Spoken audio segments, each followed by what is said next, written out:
नाग डसने चला और धनवंतर वैद्य जी बचाने चले। रास्ते में भेंट हुई। तक्षक नाग कहने लगा, वैद्य जी कहां जा रहे हो? बोले, मैं परीक्षक को बचाने जा रहा हूं। तक्षक नाग कहने लगा है, वैद्य जी जिस नाग से तुम बचाने जा रहे हो वो बड़ा विषैला है। वैद्य जी कहने लगे, चाहे कितना भी विषैला हो, जहां तक मेरी नजर पहुंचेगी वहां तक विष नाम की चीज ही नहीं रहेगी। तक्षक कहने लगा, तो वो नाग मैं हूं, हमारे तुम्हारे दो हाथ यही हो जाए। वैद्य जी कहने लगे, कोई चमत्कार दिखाओ।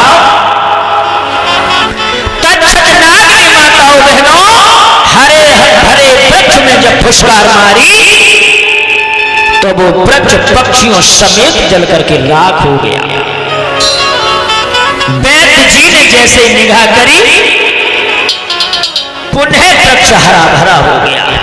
नाग समझ गए कि इनसे हमारी पार न पड़ेगी। अंतर्ध्यान हुआ। रास्ते में जाकर के सोजा बनकर के लेट गया। वैद्य जी चले,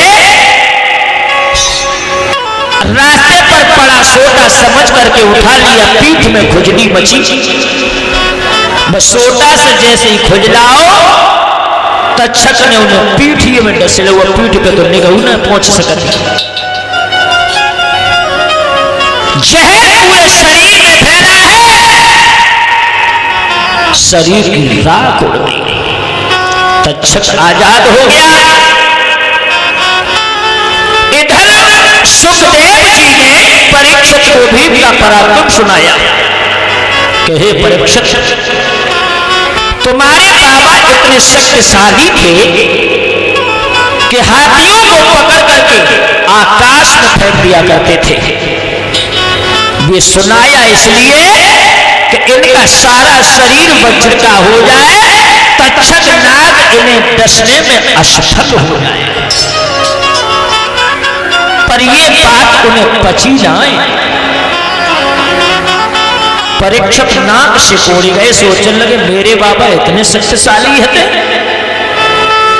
सारा शरीर वज्र का हो गया लेकिन नाग का हिस्सा कच्चा बच गया जो सिकोड़ गए थे। विद्वानों, सुखदेव जी ने परीक्षक को एक बड़ा सुंदर पुष्प दिया है, लो, और इस पुष्प की तरफ देख करके स्वाधीन सच्चिदानंद प्रभु को याद करो, तुम्हें सदगति मिलेगी। साथियों, हुआ ये कि तक्षक नाग भगवान न जाने कैसे उस पुष्प में सूक्ष्म रूप में बैठ गया। परीक्षक नहीं समझ पाए क्या खेल होने वाला है। पुष्प की सुगंध लेने के लिए जैसे ही परीक्षक ने उस पुष्प को नाक से लगाया है, जहां पर हिस्सा कच्चा था, तक्षक नाग ने वही डस लिया। अब वहां पर न तो कोई मंत्र बोलने वाला है, न कोई देख रेख करने वाला है।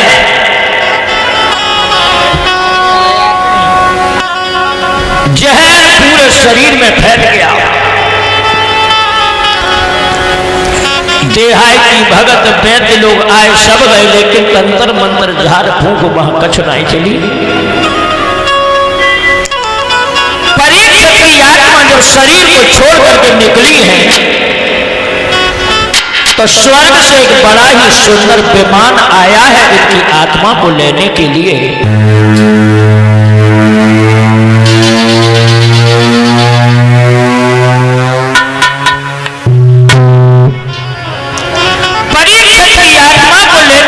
स्वर्ग से विमान आया और वो विमान घोर गड़गड़ाहट करता हुआ उड़ गया।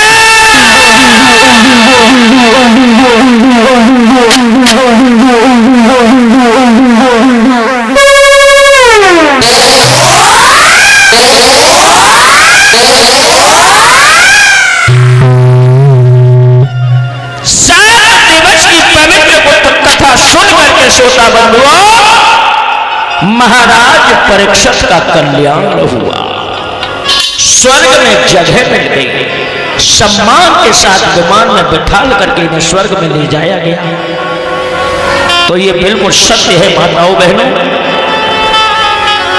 ये मत समझो कि वो शक्ति आज इस पृथ्वी पर नहीं है,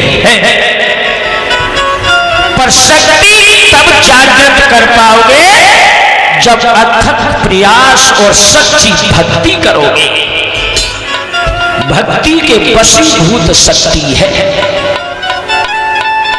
भक्ति करोगे तो शक्ति आज भी जागृत हो सकती है। लेकिन आज का इंसान भक्ति करना कहां चाहता है, मंदिर में पूजा भी करना जाता है तो कुछ न कुछ लालच लेकर के जाता है।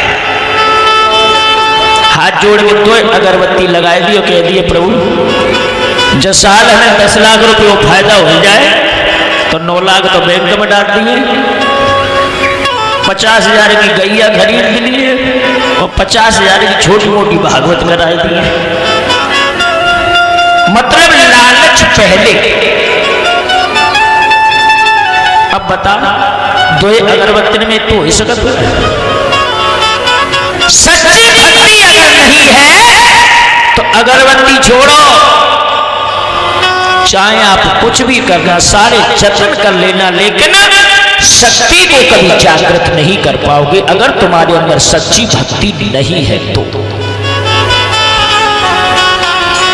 और सच्ची भक्ति है तो तुम्हें रुपया पैसा खर्च करने की कतई आवश्यकता नहीं है। बीहड़ में बैठ जाओ, सच्चे मन से स्वाधीन सच्चिदानंद प्रभु को याद करो, वो साक्षात तुम्हें दर्शन देंगे। कलयुग में प्रभु को प्राप्त करना कोई बड़ी बात नहीं है।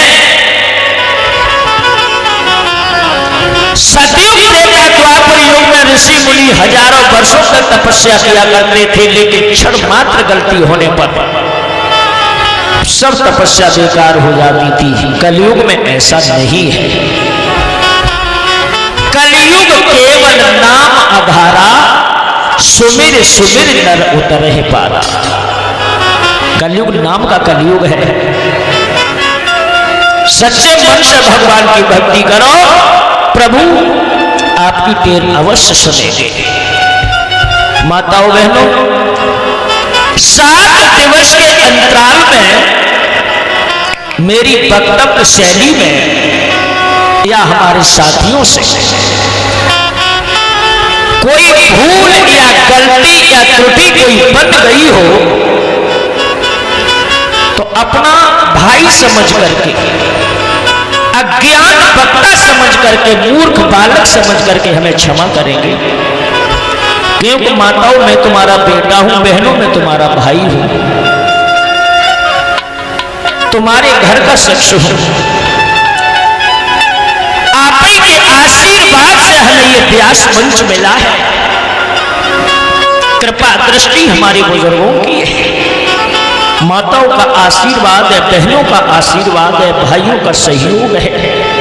वह हमारे परम पूज्य गुरुदेव स्वर्गीय आल्हा सम्राट स्वामी सुरजन चैतन्य जी का पवित्र आशीर्वाद है।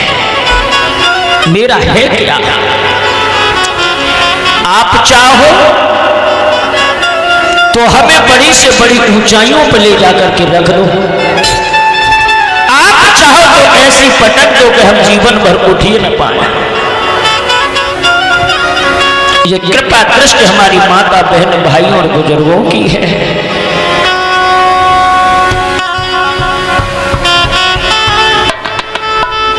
और ये विदाई के समय नरेंद्र सिंह यादव इसी गांव नवला चमन के रहने वाले हैं, 51 रुपया भिजवा रहे हैं।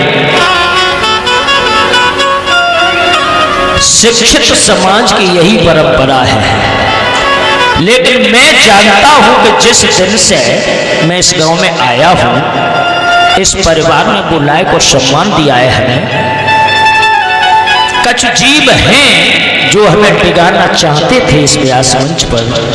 मैं व्यास मंच की मर्यादा को हमेशा कायम रखता हूं। हमारे परम पूज्य गुरुदेव आल्हा सम्राट स्वामी सुरजन चैतन्य का पूरा जीवन निकल गया। व्यास मंच से कथा से विपरीत एक शब्द कभी नहीं सुनाया। वो ही नियम मेरा है। आज 22 वर्ष हो गई मुझे भागवत वाचन करते हुए। माताओं बहनों का वो आशीर्वाद है, मैं दिन प्रतिदिन बढ़ता जा रहा हूं, क्योंकि हम नियम संयम के बड़े पक्के हैं। और हमारे भैया सुरेश चंद्र यादव जी की तरफ से ये 201 मुद्राएं हमारे पास आई हैं विदाई के स्वरूप में।